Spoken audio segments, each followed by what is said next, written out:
Unique people leading unique lives shape and inform Iowa City.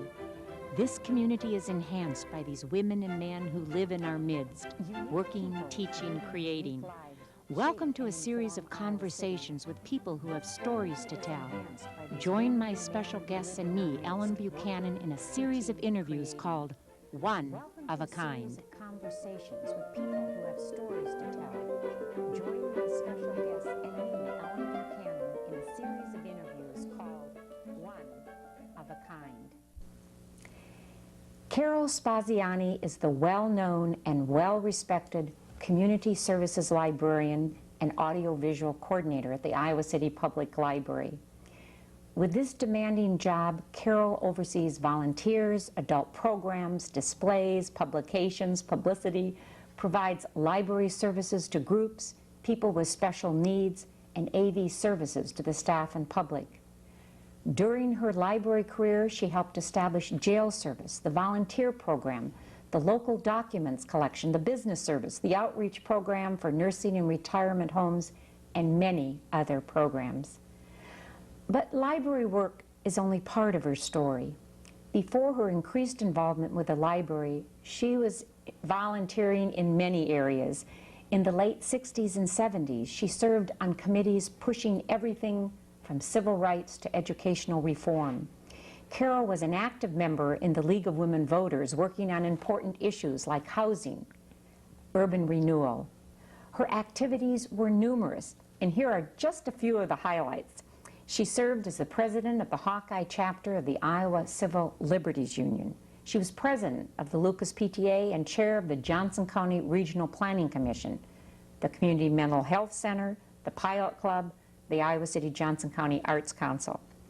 Carol helped establish a chapter of the Alliance for the Mentally Ill. In addition to her work and volunteering, she raised two sons in Iowa City, Andy and Dan. Thanks, Carol, for being a guest on One of a Kind. I know your story begins in Toledo, Ohio, where you were born on November 12th, 1930. Tell me a little bit about your first family. Well, it was an extended family, Ellen.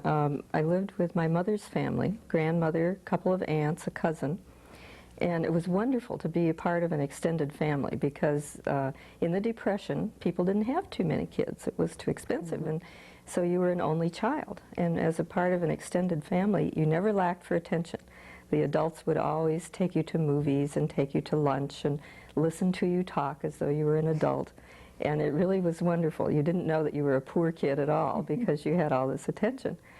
In Toledo in the 30s, in the Depression, when the women were working, the men weren't around or were not working, and women had very minor jobs with very little incomes, we went to things like 10-cent movies, and we would go to Toledo Beach for the day. We would go to Walbridge Park, which was an amusement park. We'd play sidewalk games, and we'd have best friends. And of course, we read a lot. We'd go to the branch library of the Toledo Public Library and drag home as many books as they'd let you bring home, and read at the table during dinner about the Little House on the Prairie. Yes. And it was just a really nice, quiet kind of place to grow up. I really enjoyed it. And you ended up, though, moving from Ohio, and you moved west and west and west out to California. Right. There was a little interlude in Detroit during junior high when we lived with my father, who was working at a steel mill. And that was kind of interesting, too, because that was the early 40s. When the hit parade and Frank Sinatra were becoming fun, and we would be out on the street playing stickball or baseball, but when Saturday night came, you had to run in and flop down on the bed and listen to Frank Sinatra and the hit parade. That's good. Then we moved to California, largely because of my health, and it turned out to be a good time to move. It was during the war, and Henry Kaiser opened a steel mill on a hog farm in Southern California, a place called Fontana, near San Bernardino. It was possible at that time for people who were in essential defense jobs like steel mills to move to other essential jobs. Otherwise, they couldn't change jobs. And so my father had an opportunity to begin working at the steel mill in Fontana. And we located in a small town called Ontario, near there, which was where I went to junior high and high school. It was delirious time to move, you can imagine, from a steel town like Detroit in the middle of the winter to get on the Santa Fe train and get off in LA and end up in this picture postcard environment. This was pre-smog, pre-freeway, when there were still acres of orange groves and snow-capped mountains and no smog. It was wonderful. And you would walk past these orange blossoms to junior high. As long as you had somebody with a car, in an hour you could be in the desert, you could be at the beach, you could be in the mountains in the snow if you wanted to be, and a little bit longer you could be in Mexico.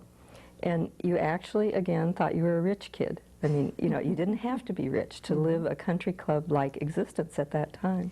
Your mother worked for a man who named some and worked with roses. She worked in a nursery, right? Yes, she worked at Armstrong's Nurseries in Ontario, and one of their plant propagators named Herb Swim had actually been trained at Iowa State University, and his specialty was developing new breeds of roses.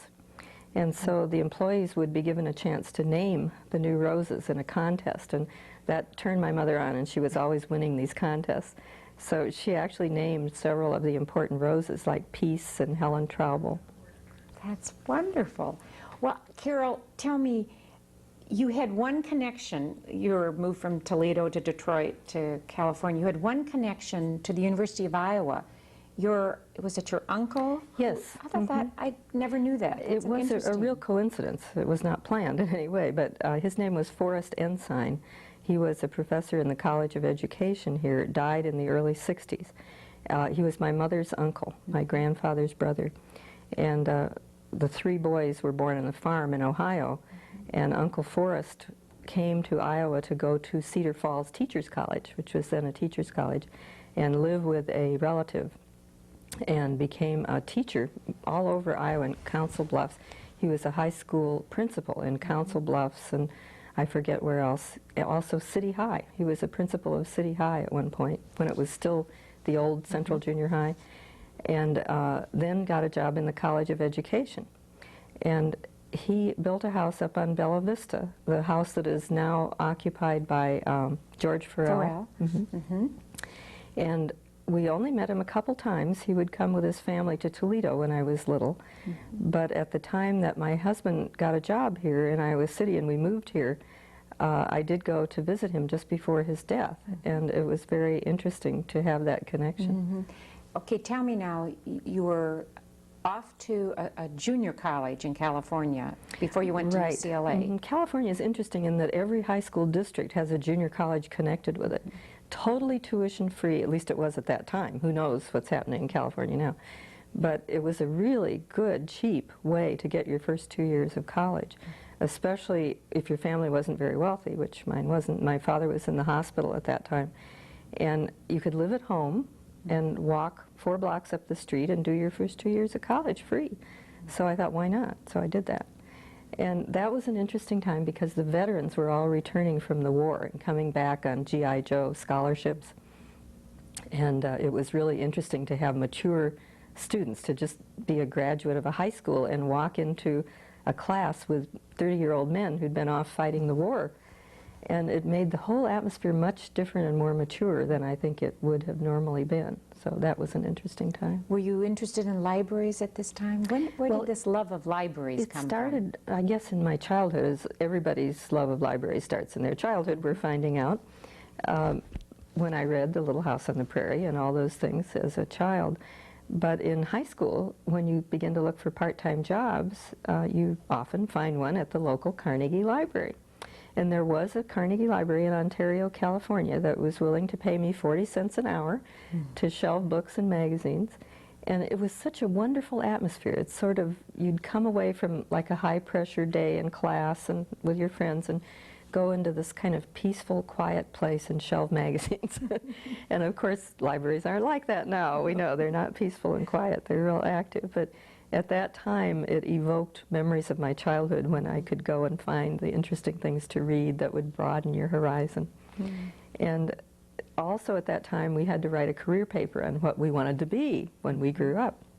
And so I decided I wanted to be a librarian. And not only a librarian, but a public librarian in a public library, not a school and not a college.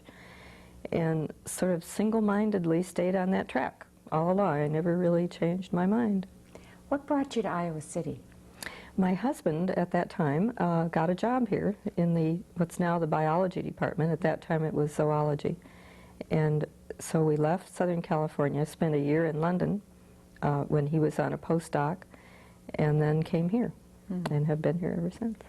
So your dream to be a librarian came to fruition when you got here, because Iowa did not have a library science school. Right, there was not a graduate school. There's an undergraduate program at Cedar Falls that teachers would take, but there was no accredited graduate program in Iowa. This was 1959. And so when I was in London, I looked at the map and tried to figure out what was closest to Iowa City. It was going to be my turn to go to graduate school because I had worked while my husband got his degree, and it was sort of our bargain that this would now be my turn. And it looked to me as though Champaign, Illinois was closer than Madison, Wisconsin. I was wrong, as it turned out, in terms of transportation. But so that was where I decided to go, and I did leave home after 8 years of being married, left home and went off to graduate school in Champaign at age 30. And that was really an interesting time for me because at that time it was often common that young women would leave their family home, get married, and never really be on their own at all. This is not true now, and I know no one listening to this program will probably think this is really antique, but that's the way it was for a lot of people. And so at age 30, I had never really lived by myself. I had lived in a dorm or with my parents or with my husband, and it was one of the more exciting years in my life because I ended up sharing an apartment, an attic apartment, with a graduate student in English from Laurel, Mississippi. Imagine me, fresh from Southern California, and 2 graduate students from Taiwan. They were working on PhDs in agricultural engineering and physics. And the woman from Mississippi was working on one in medieval English. And it's sort of like I had just moved from Southern California. I had not changed my personality, interests, or political outlook at all. But suddenly, in this context of these women from Taiwan and Mississippi, I became a flaming radical without having changed at all. And we would stay up all night having these wild political arguments, and it was just fascinating. They also provided a role model for me because I thought, here are these young women. You would think that Oriental society women would be very sheltered and not be doing things like pursuing graduate degrees in agricultural engineering.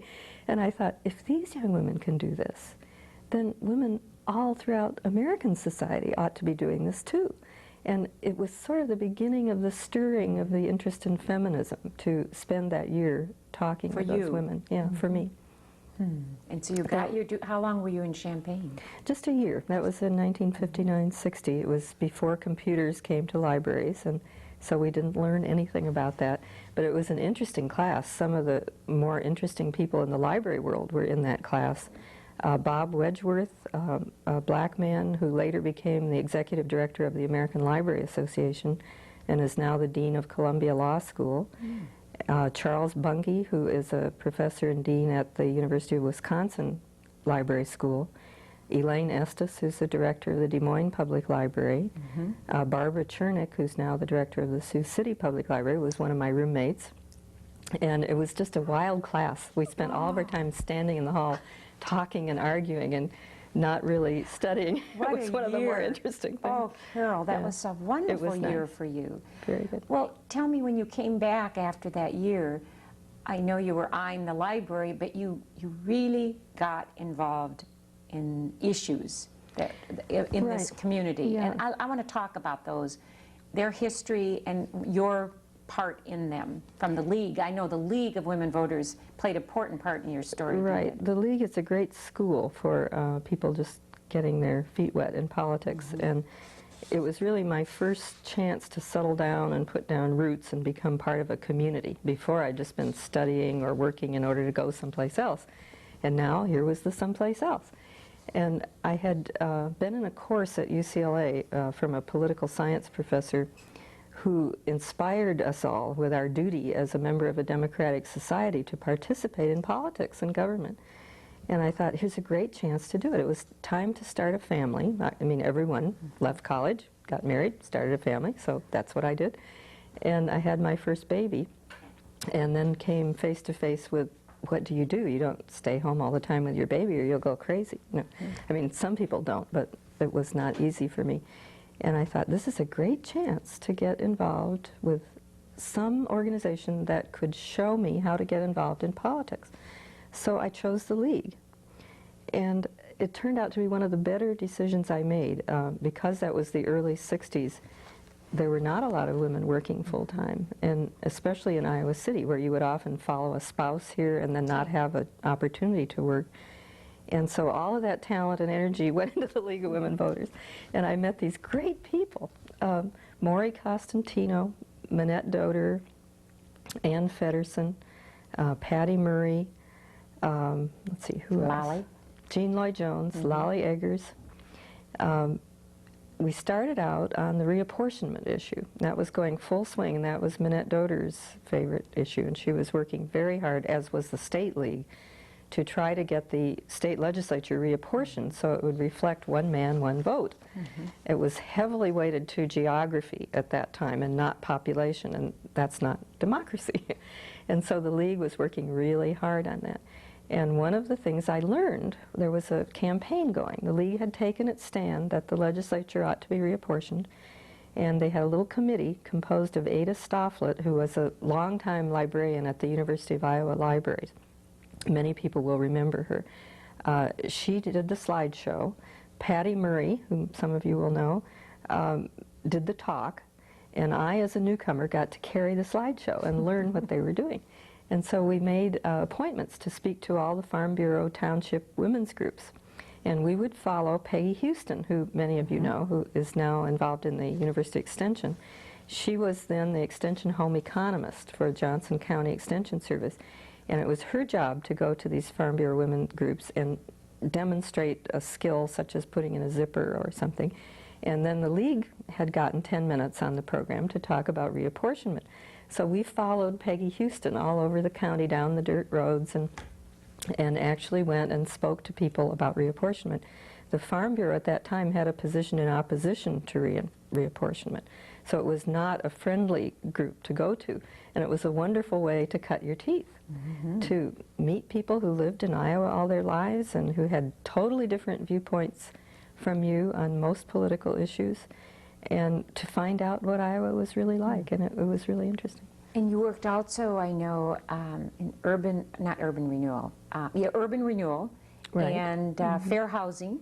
Right. You cut your teeth on that. When I first met Lolly Eggers, we were working on the judicial reform issue, and that was when Iowa's judges were elected on political party platforms, if you can imagine. And the League, again, had taken a state position that judges ought to be appointed and removed from politics so they could be more objective.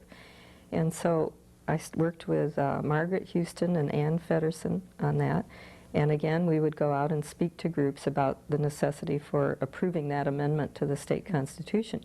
And one of the techniques that Gene Hubbard taught me, Gene Hubbard, who was then president of the League, said that you go to all the party caucuses, not just Democrats, not just Republicans, but both. And you have to find someone in each caucus who will introduce your resolution to support the appointment of judges. And so at that point, Lolly Eggers was one of those people. Mary Ann Bohm, now Mary Ann Madden, was another one of those people. Beverly Spector, now full, was another one of those people.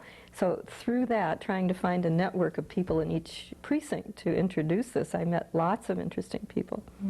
What other issues, then I want to get to your library work, what are some of the other issues that were gripping this community? In the early 60s, it was downtown urban renewal. And those of you who have been around very long in this community, and those of you who know it by tradition, will know that this was one of the longer, more agonizing issues that this community faced. And the League had a study item on urban renewal. We heard Professor Wheeler from the College of Business present his student project to the Chamber of Commerce and to the League, which showed a downtown enclosed shopping mall. And that was very, very radical idea at that time, and people would throw up their hands and say, a downtown shopping mall in Iowa City, what do you... And that concept sort of started the whole movement. And the League people, many of them had come from other cities where they knew shopping facilities were better and more extensive. We would have visitors come to Iowa City who would not know it was the downtown.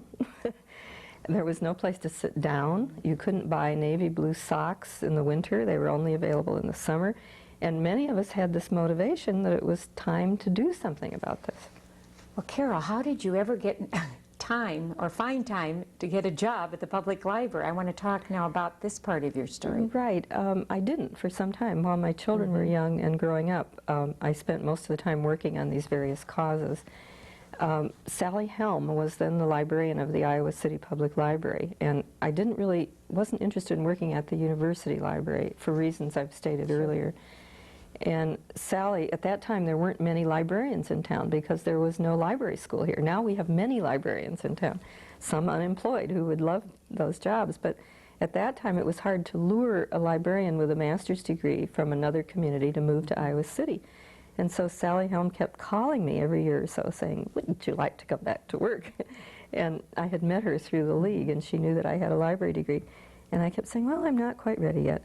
And so at one point when my kids were in preschool and kindergarten, I decided I was ready, and so I went to work.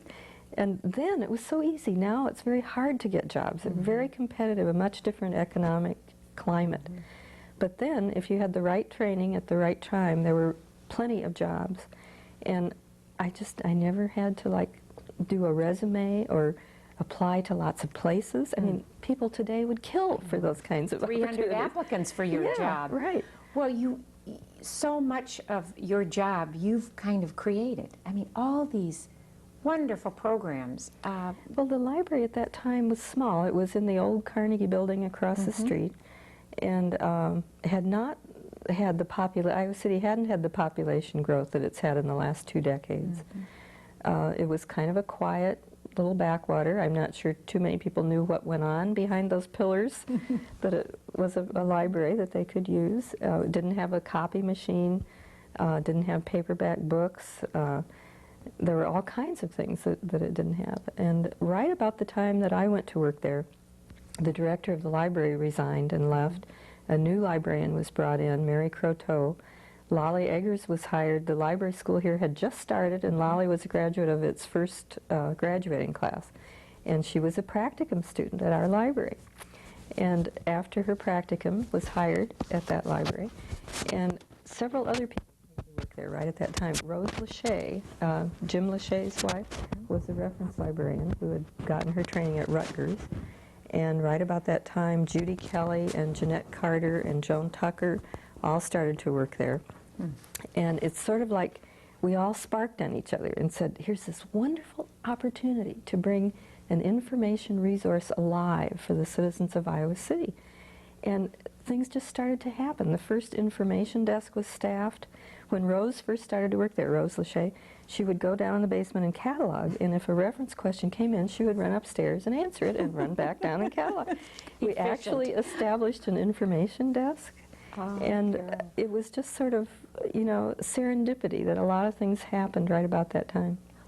All the things, the volunteer organization that you started, jails or outreach to groups that can't get to the library, of all the things that you've touched here, is there one or two that you're the most pleased about with your work here at the library? Well, I guess I would say that maybe 2 things. The jail service, I think, was one of the biggies, and it may not sound as big, but it's relatively unusual in Iowa for a library to have this sort of consistent weekly visits to the jail to take reading orders. And it is one of the more satisfying things. I might say that none of these things could have got started without the support of the director, who was Lolly Eggers. And for instance, the jail service got started because a young woman volunteer who was visiting the jail every week with the ministers came into Lolly's office one day just before a library board meeting and said, look, isn't there something the library should be doing this? I have to check these books out of my own card and take them down to the prisoners when I visit with the ministers, and the library ought to be doing this. And so Lolly went into the library board meeting and said, we've had a young woman suggest that we start doing this, and unless you object, and we won't spend any extra money on it, of course, we'll do it. And they said, fine, do it. And so she said to me, fine, do it. And so I did, and we started the service with volunteers. Gladys Spence, retired professor of nursing, was my first recruit through the AARP meeting, and she would visit the jail every week, walking 5 or 6 blocks, carrying the books back and forth.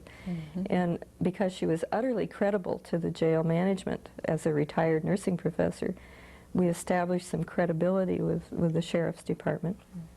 And that has been going on since 1975.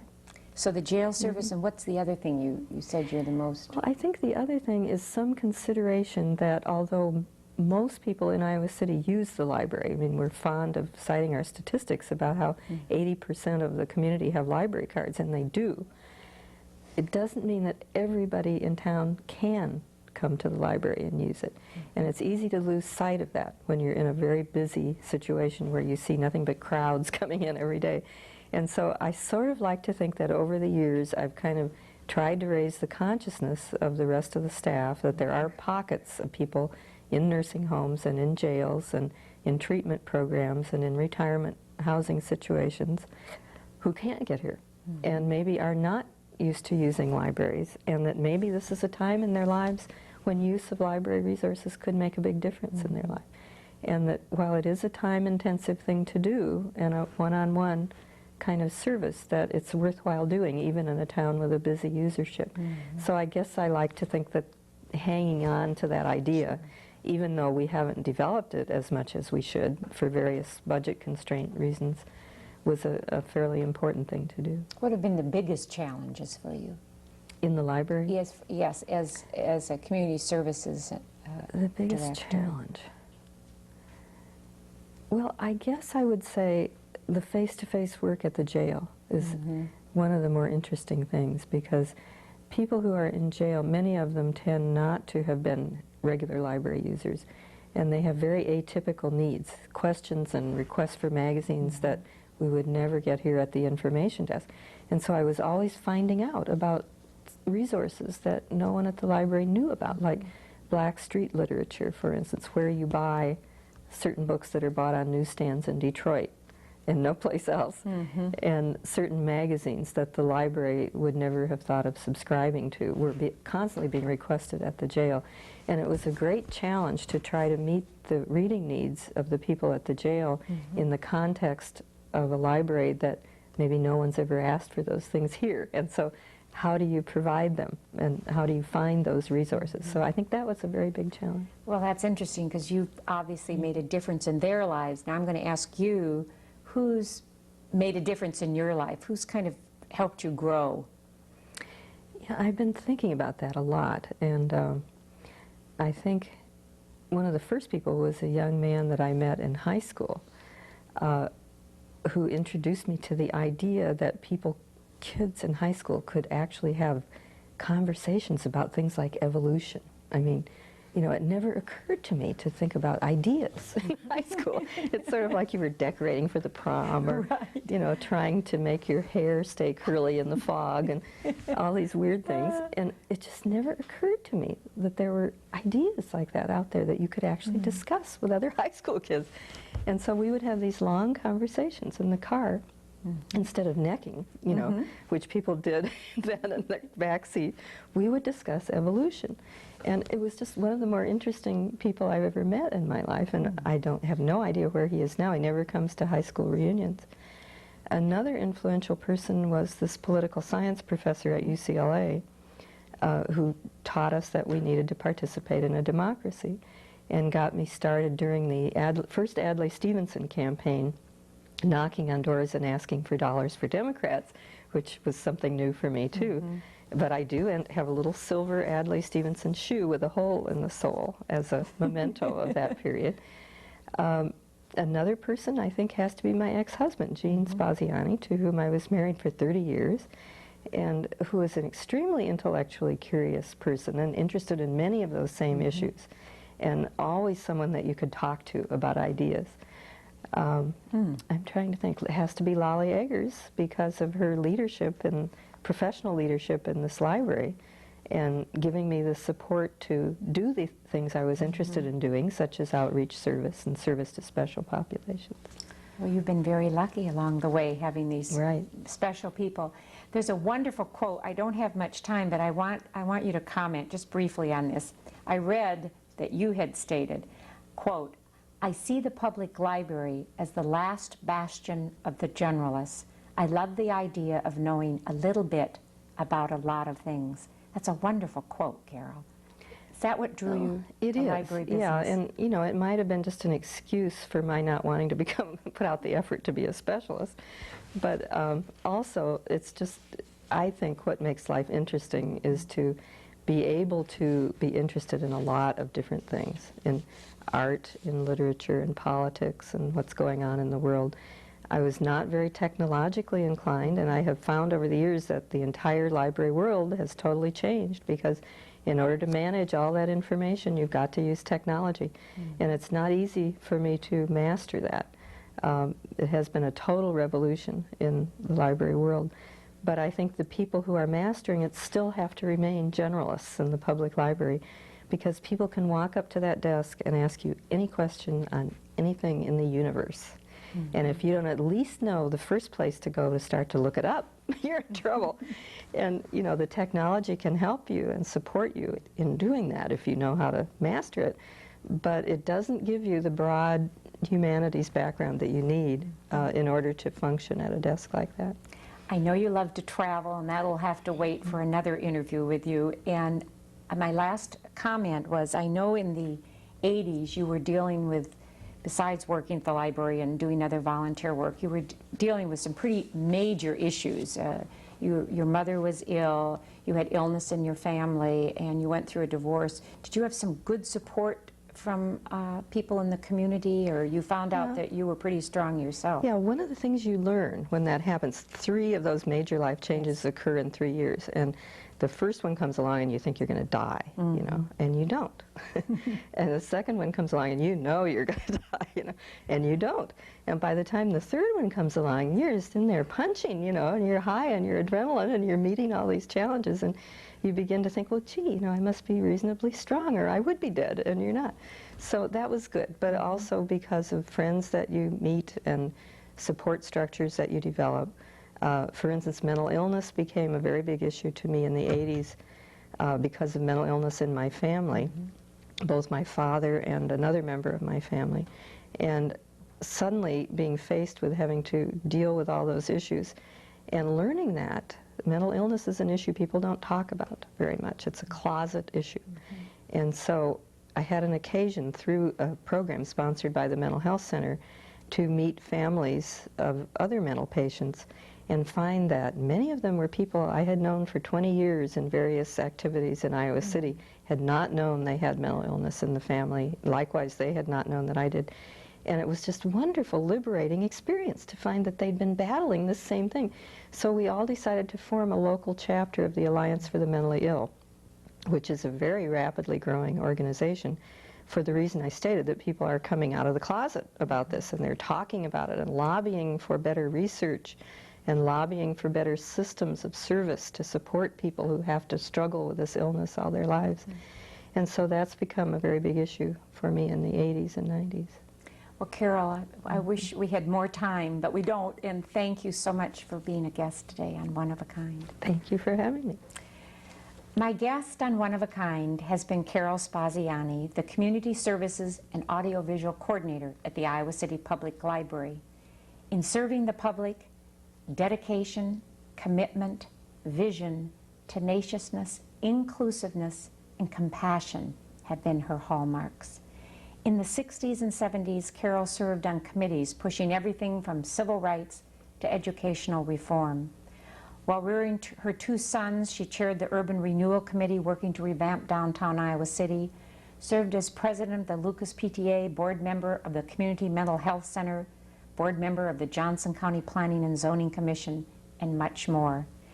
Many programs at the Iowa City Public Library bear Carol's stamp of creation. Carol Spaziani has left her mark on this community. She is one of a kind.